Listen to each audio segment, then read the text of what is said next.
क्या आपने कभी सोचा है कि जब आप ओला या उबेर की कैब में बैठते हैं या अन्य कोई टैक्सी में बैठते हैं तो उस गाड़ी के अंदर बैठा इंसान, ड्राइवर, क्या सोचता है?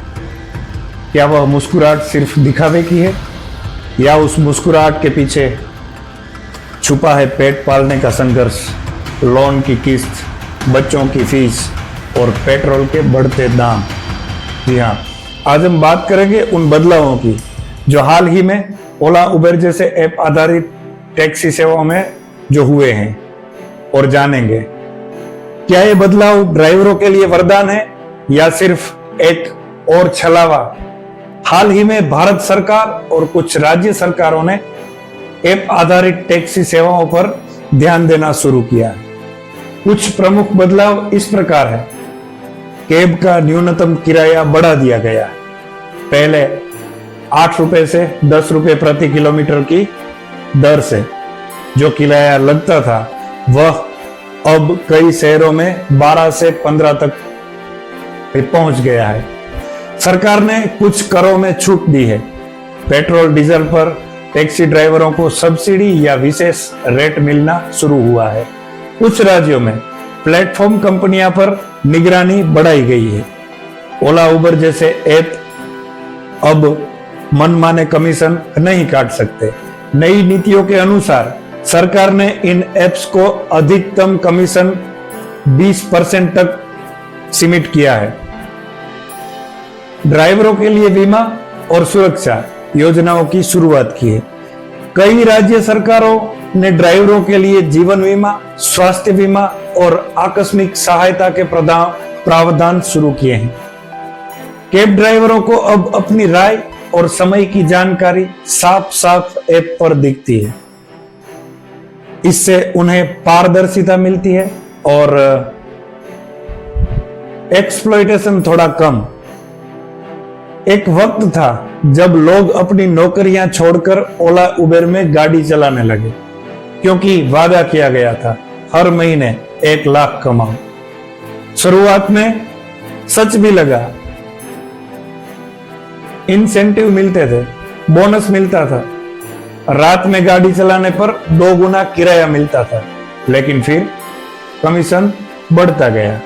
10% से 30% तक इंसेंटिव कम हो गए। पेट्रोल के दाम आसमान पहुंच गए और गाड़ी की ईएमआई हर महीने दबाव बढ़ाती गई। ये बात जरूरी है, गाड़ी की ईएमआई। ड्राइवर बोलने लगे अब तो अपना खर्च भी नहीं निकलता। पिछले कुछ सालों में टैक्सी ड्राइवरों ने हड़तालें की, धरने दिए, प्रदर्शन किए। उनकी मांगे थी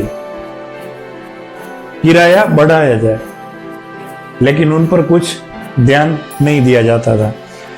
कंपनियों पर निगरानी रखी जाए, बीमा, सुरक्षा और लाभ दिए जाए। सरकार ने देर से ही सही पर कुछ बातें सुनी।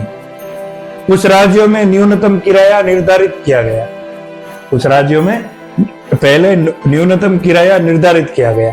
कुछ स्थानों पर ओला उबेर को लाइसेंस की बाध्यता दी गई और कंपनियों को निर्देश दिया गया कि वे ड्राइवरों की सुविधाओं का ध्यान रखें। क्या कैब ड्राइवरों को अब फायदा होगा?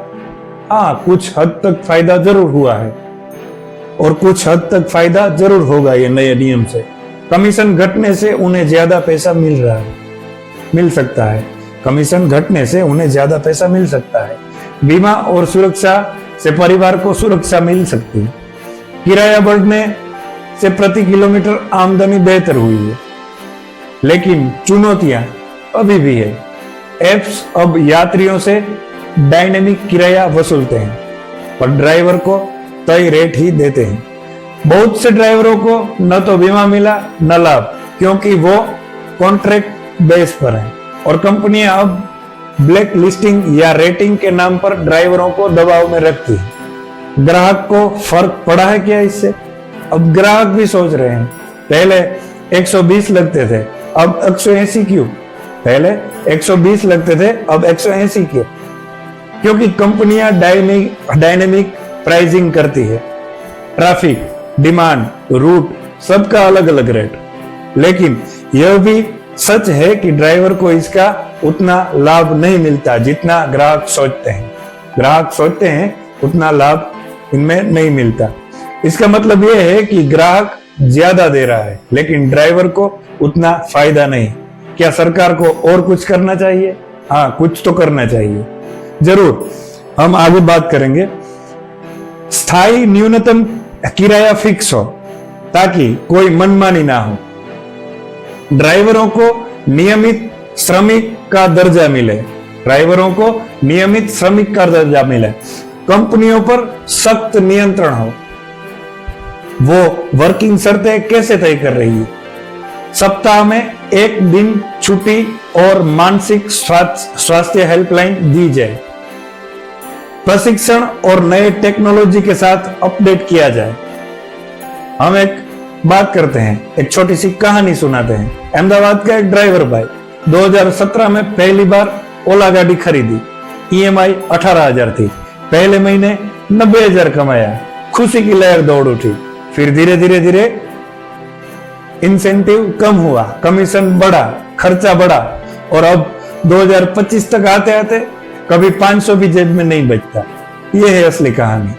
आज सरकार के बदलावों से थोड़ा राहत है और ज्यादा भी होगा राहत, लेकिन उसका एक ही सवाल है, क्या यही है डिजिटल इंडिया जहां मुस्कुराहट सिर्फ ऐप में होती है, इंसान के चेहरे पर नहीं?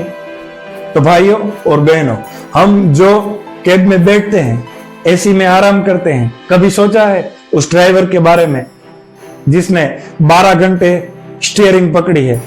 अगर सरकार, कंपनी और समाज तीनों मिलकर, सरकार, कंपनी और समाज तीनों मिलकर उसके हक की बात करे तो बदलाव हो सकता है, जरूर हो सकता है। अब बदलाव की शुरुआत हो गई है लेकिन मंजिल अभी दूर है। सरकार, हमारी बीजेपी सरकार और बहुत अच्छा काम कर रही है लेकिन शुरुआत में थोड़ा टाइम लग सकता है।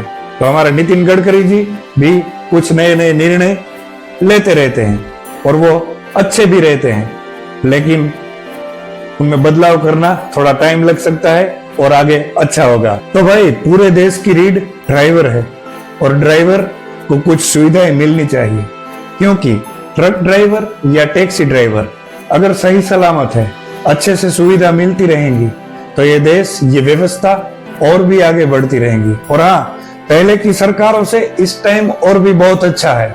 कुछ सुविधाएं हैं, कुछ नए नए बदलावों पर भी काम चल रहा है। हमारे मंत्री श्री नितिन गडकरी जी बहुत अच्छा काम कर रहे हैं और बहुत आगे की सोचने वाले नेता हैं और बहुत अच्छा काम भी कर रहे हैं और आगे कुछ और भी अच्छा करेंगे। तो दोस्तों, ड्राइवर का सम्मान कीजिए और देश को आगे ले जाने का काम करिए, क्योंकि ड्राइवर से गाड़ियां तो ठीक, लेकिन ड्राइवर भारत को भी चलाने का काम करते हैं, वो भी कम से कम पैसों की तनख्वाह में। तो दोस्तों, ये वीडियो एक छोटी सी थी ड्राइवरों के लिए और टैक्सी ड्राइवरों के लिए। तो ये वीडियो आपको अच्छी लगी हो तो वीडियो को लाइक करना, वीडियो को शेयर करना और चैनल को सब्सक्राइब आप जरूर करना, क्योंकि नए नए कुछ ऐसी बातें, कुछ नई नई ऐसी बातें हम आपके लिए हर रोज लाते रहेंगे। और ये वीडियो आपको अच्छा लगा हो तो लाइक करना, चैनल को सब्सक्राइब आप जरूर करना। जय हिंद, जय भारत, वंदे मातरम।